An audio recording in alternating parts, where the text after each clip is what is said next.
नमस्कार साथियों, ज्ञान स्थली गुरुकुल में आपका स्वागत है। साथियों, आज की करंट अफेयर्स की तरफ चलते हैं।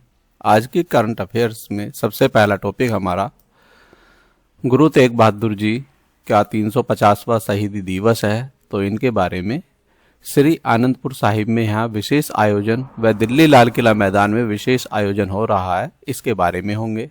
दूसरा टॉपिक होगा गुरु तेग बहादुर की शहादत के कारण सविस्तार ऐतिहासिक विश्लेषण है यहाँ। इसके बाद नवंबर माह में जीएसटी संग्रह 2 लाख करोड़ के पार है। 8% वृद्धि दर्ज के साथ यूपी प्रथम स्थान पर रहा है। भारत बांग्लादेश महिला क्रिकेट श्रृंखला स्थगित। हसीना की मौत की सजा के बाद बढ़ा तनाव। भारत और बांग्लादेश के तनाव इस समय बढ़े हुए हैं, इसलिए यह मैच स्थगित कर दिया गया है और अन्य खिलाड़ी जो तीरंदाजी की टीम थी उसको भी भारत वापस भेज दिया गया है। तो गुरु तेग बहादुर जी का 350वां शहीदी दिवस श्री आनंदपुर साहिब व दिल्ली लाल किला मैदान में मनाया जा रहा है। गुरु तेग बहादुर जी की 1621 से 1675 सिक्कों के नवग्रह थे। उन्हें हिंद की चादर कहा जाता था क्योंकि उन्होंने धर्म की रक्षा के लिए अपना जीवन बलिदान कर दिया। उनका जीवन त्याग, साहस, मानवीय अधिकारों और धार्मिक स्वतंत्रता की रक्षा का प्रतीक है। इसके साथ ही पहला प्रश्न हमारा सामने, गुरु तेग बहादुर जी किस धर्म के गुरु थे? तो ये सिख धर्म के 9वें गुरु थे। अगला प्रश्न, गुरु तेग बहादुर जी को किस उपाधि से जाना जाता है? इन्हें हिंद की चादर की उपाधि से जाना जाता है।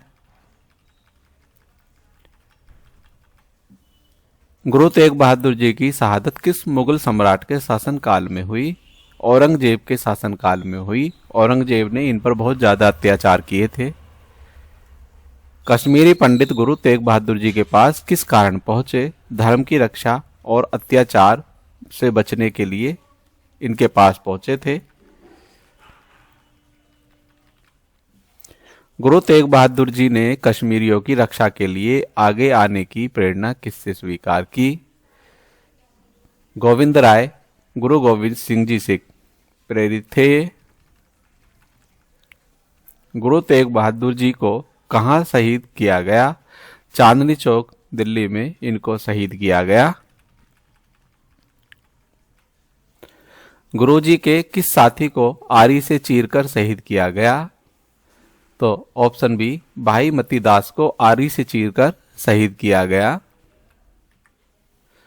गुरु तेग बहादुर जी की शहादत का मुख्य उद्देश्य क्या था? धार्मिक स्वतंत्रता और मानव अधिकारों की रक्षा करना इनका मुख्य उद्देश्य था।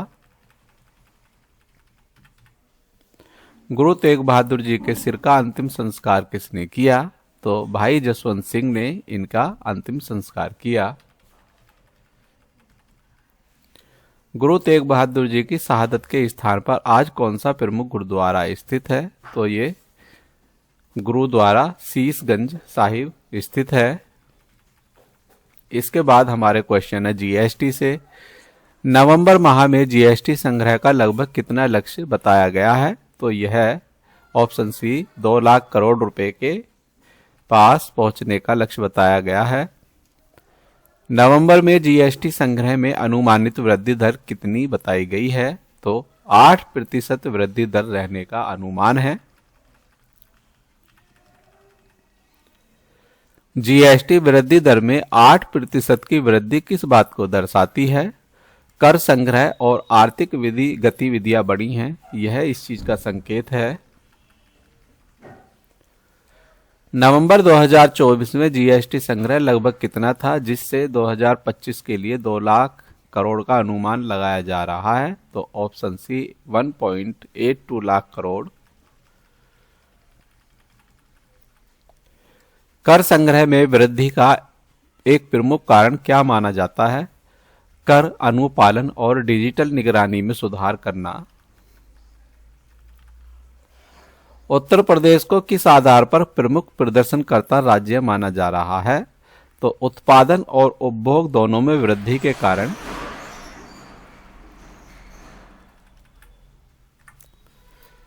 मासिक जीएसटी संग्रह वृद्धि में उत्तर प्रदेश ने किस राज्य को पीछे छोड़ने की खबरों में स्थान पाया है? तो तमिलनाडु को इन्होंने पीछे छोड़ा है। जीएसटी का पूरा रूप क्या है? Goods and service tax, option सी।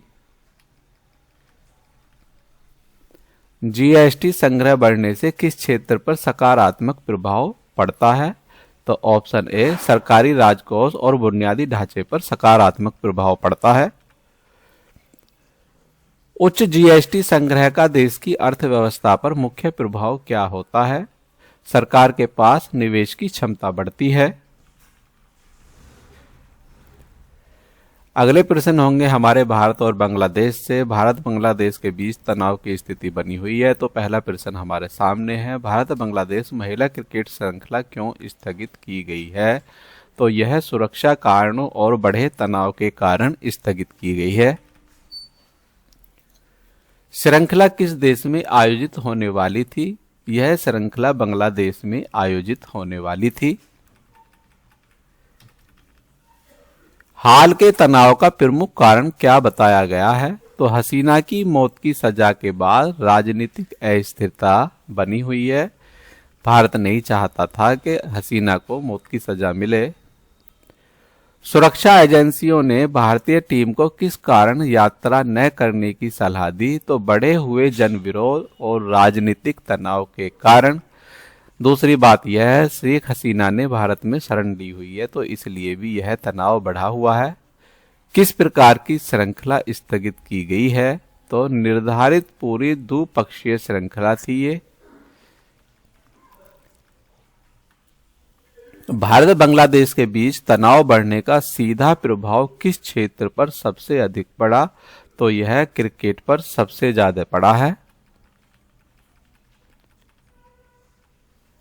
श्रृंखला स्थगन से किस क्रिकेट बोर्ड को आर्थिक और समय सारणी संबंधी नुकसान हुआ? तो दोनों क्रिकेट बोर्ड को, ए और बी, इनको नुकसान हुआ है। बीसीसीआई और बीसीबी बांग्लादेश क्रिकेट बोर्ड, इन दोनों को नुकसान हुआ है। आईसीसी ऐसे मामलों में किस आधार पर हस्तक्षेप करता है? तो जब किसी देश का बोर्ड औपचारिक शिकायत करे तब यह हस्तक्षेप करता है आईसीसी। बांग्लादेश में तनाव बढ़ने का एक प्रमुख कारण क्या माना गया? तो ऑप्शन बी, हसीना के समर्थकों और विरोधियों के बीच टकराव की स्थिति बनी हुई है, यह एक प्रमुख कारण है। श्रृंखला स्थगन का दीर्घकालिक परिणाम क्या हो सकता है? तो भविष्य की द्विपक्षीय श्रृंखलाओं पर इसका असर पड़ेगा।